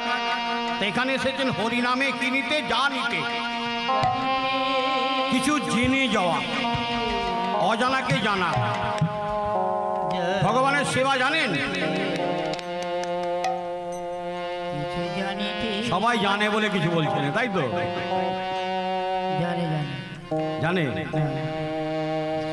মানে আমাদের নিমাই বাবু বলছে আর কি।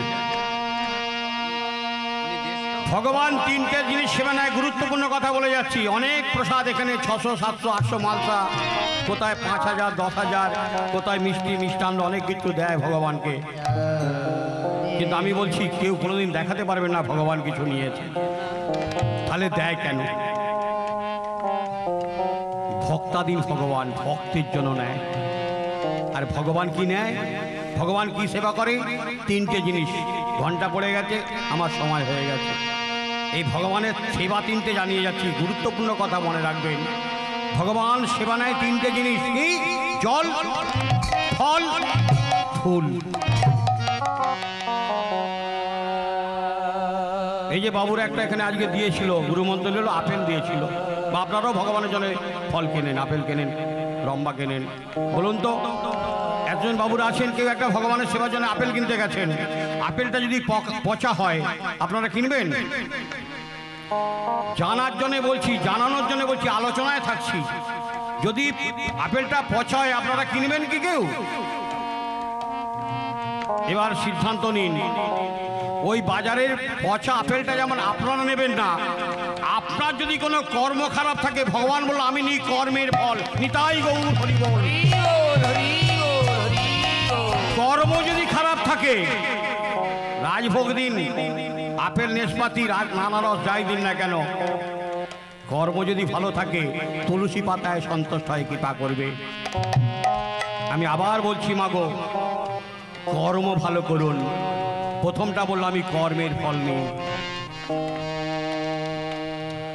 ওখানে লেখা আছে নয়, জন্মানো ভাগ্যের ব্যাপার, মৃত্যুটা সময়ের ব্যাপার। আর মনে থাকে কার কথা? কর্মের কথা। এই যে মাগরি গ্রামে হরিবাসর হচ্ছে, আরো হয়, বহু জায়গায় প্রচার হয়। কেন? এরা কর্ম করে। এটা অনেক দিন মনে থাকবে। সবাই চলে যাব এখানে, যার যোজনা দিয়ে সবাই চলে, যারা করছে তারাও একদিন চলে যাবে। কারণ বেশি নয় মাগো, আমাদের আয়ু মাত্র 7 দিন। কিছু কিছু কঠিন কথা বলে যাচ্ছি, আমরা 7 দিনের মধ্যে সবাই মরে যাব। ভাববেন না এই 7 দিন, রবি সোম মঙ্গল বুধ বৃহস্পতি শুক্র শনি, এই 7 দিনের মধ্যে আমাদেরকে সবাইকে মরতে হবে। তাহলে সবাই চলে যাব, কিন্তু কর্মগুলো রয়ে যাবে। কর্ম ভালো করুন, কর্ম করলেই ভগবান ফল দিয়ে দেবে। কর্ম যদি খারাপ থাকে, যতই ভগবানকে দিন, যতই কাঁদুন, যতই চেয়ে থাকুন, তাহলে ফলটা গেল। ফুলটা কি? অনেক কিছু ফুল আছে, দেখুন, রজনীগন্ধা, গাঁদা, পারিজাত, দোপাটি। ভগবান বলল যার ফুলের মতো মন আমি তাকে গ্রহণ করি। নিতাই গৌর। বাচ্চায় মারপিট হয়েছে, সকালবেলা আবার ছেলেটা যখন বাচ্চাগুলো বেরিয়েছে খেলছে, মা বলছে এই তোকেও কালকে মেরেছে, চলে আয়। দেখুন মনে ফুলের মতো মন বাচ্চাটার, কিন্তু মার মন গুলো একটু অন্যরকম। আগে মনটাকে ফুলের মতো করুন, ভগবানের সামনে বসে অঞ্জলি দান করুন, সেই ফুলটা ভগবান গ্রহণ করে। জলটা কি বললেন? নয়নের জল। এ কোটারের জল নয়, দোকানের কেনা জল নয়, গঙ্গা জল নয়, পুকুরের জল নয়। সেই জলের কথা বলেছেন, তুলসী দলে মাত্র জলস্থ চলকে নবা প্রকৃতিতে সৎমানাং ভক্ত ভক্ত নিতাই গৌর হরি বল। একটা তুলসী পত্র, এক গুণ জল, যে জলটা দেখাই যায়নি। মহাপ্রভু যখন কাঁদতেন মাগো, ভগবান কৃষ্ণের জন্য যখন আকুল হয়ে কাঁদতেন, সেই জল দেখা যেত নি। মহাপ্রভু কেমন কাঁদতেন, একবার কৃষ্ণ বলতে গেলে বাইরের তুলি জলটা পুলকিত হতো। সেই হচ্ছে ভগবানের সেই জলের কথা বললেন। এক গুন্ডু জল দেবার ক্ষমতা নেই, একটা তুলসী পত্র দান করার ক্ষমতা নেই। সবাই আমরা হরিনাম করছি, সবাই ভগবানকে ডাকছি মাগো। এই কথাগুলো একটু মনে রাখতে হবে। ভগবানকে কি দেবেন? জল, ফল, ফুল। যদি ভগবানের কাছ থেকে কিছু পেতে চান, যদি ভগবানের কৃপা লাভ করতে চান, তাহলে তিনটের একটা অন্তত দিতে চেষ্টা করুন। ফুলের মতো মন, নত কর্মের ফল, না তো নয়নের জল। যখন বলছে আমাকে তো সেবা দিবি মাখন্তি, কিন্তু আমার সেবার নিয়ম জানিস তো? বলে কি বাবা? না, এক সূর্যে 100 স্বর্ণপাত্রে আমার সেবা দিতে হবে। 100 স্বর্ণপাত্র আমি কোথায় পাবো? কিন্তু মনে ভরসা, অতিথি যখন বাড়িতে এসেছে আমি প্রতিজ্ঞা করছি অতিথির সেবা দিয়ে তবে আমি নিশ্চিত পাবো। ঠিক আছে ঠাকুর, আমি চেষ্টা করব। কি করলেন? রাধা মাধবের মন্দিরে গিয়ে মনের অন্তর থেকে কেঁদে উঠলেন, বললেন মম অন্তর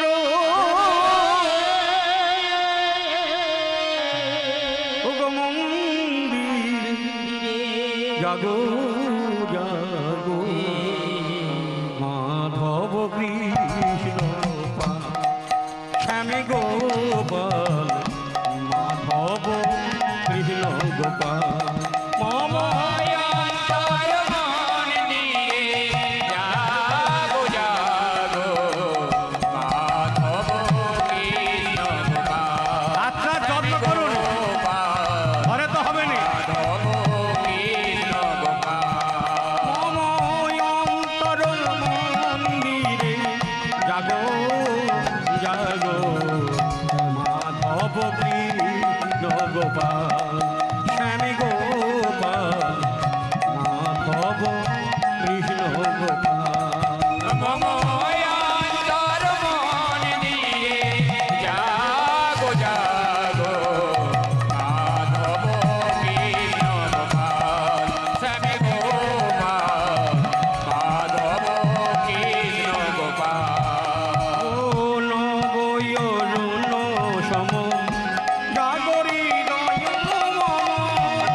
শ্যামী গোপাল মাধব কৃষ্ণ গোপাল।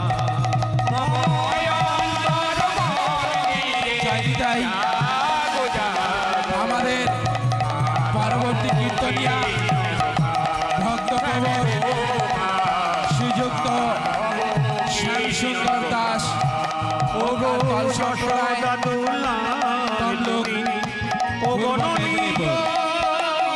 একটি বিশেষ ঘোষণা, যে সমস্ত টোটো বা মোটর সাইকেল আমাদের হরিবাসরের 500 ফুটের মধ্যে আছে, ওই গাড়িগুলি একটু সাইড করতে হবে।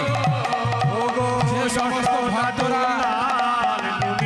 হরিবাসরে 500 ফুটের মধ্যে গাড়ি রেখেছেন, আপনাদের বিনীত অনুরোধ আপনারা গাড়িগুলি একটু সরিয়ে নিন।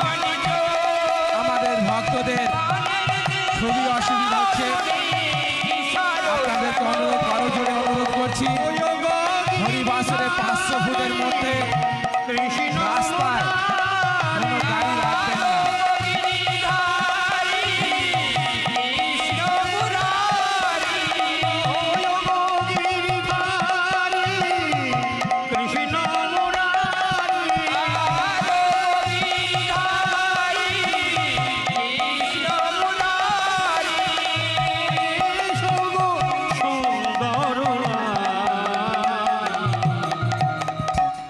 মাধব কৃষ্ণ গোপাল শ্যামী গোপাল মাধব কৃষ্ণ গোপাল। নিতাই গৌর হরি বল।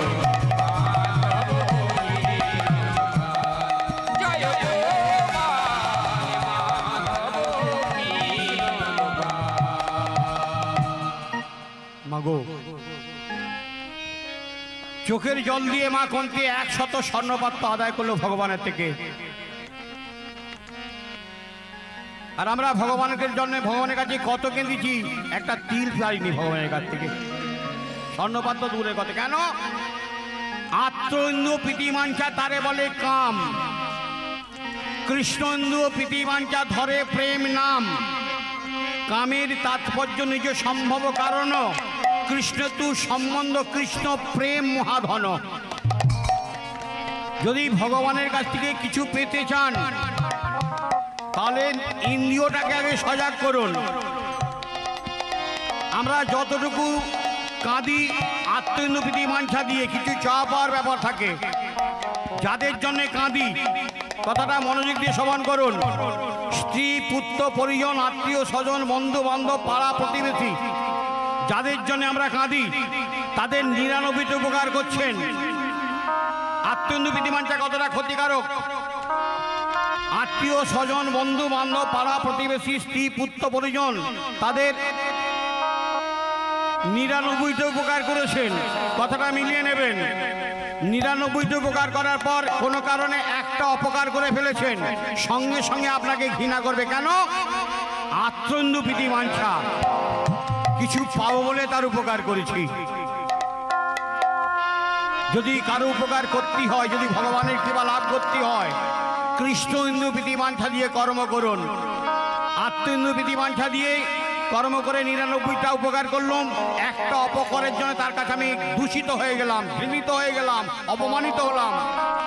আর যদি কৃষ্ণেন্দু প্রীতিমাঞ্চা দিয়ে কোনো কর্ম করেন, ভগবানের কাছে 99 বার অপরাধ করেছেন, 99 অপরাধ করার পরও একবার চোখে জল দিয়ে ভগবানকে ডাকলেন, ভগবান 99 অপরাধ মার্জন করে দিয়ে আপনাকে কৃপা করবেন। তাই গৌর হরি বল।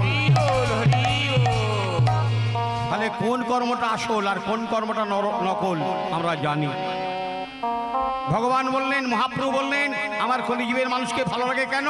কলিযুগের মানুষ জানে কোনটা পাপ, কোনটা পুণ্য, কোনটা ভালো, কোনটা খারাপ, কোনটা করা উচিত, কোনটা করা উচিত নয়। তথাপি মানুষ জেনে শুনে না জানার ভান করে কর্ম করছে, যাতে করে এত বিপদ। তাই আমার পরবর্তী শ্যামসুন্দরবাবুর সম্প্রদায় এসে গেছেন, একটু আনন্দ করছি সবাই মিলে। আনন্দ নব ঘন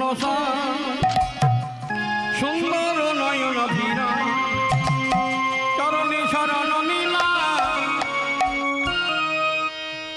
ধন্য ত্রিভুবন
उत्तराखंड उत्तराखंड राधे राधे,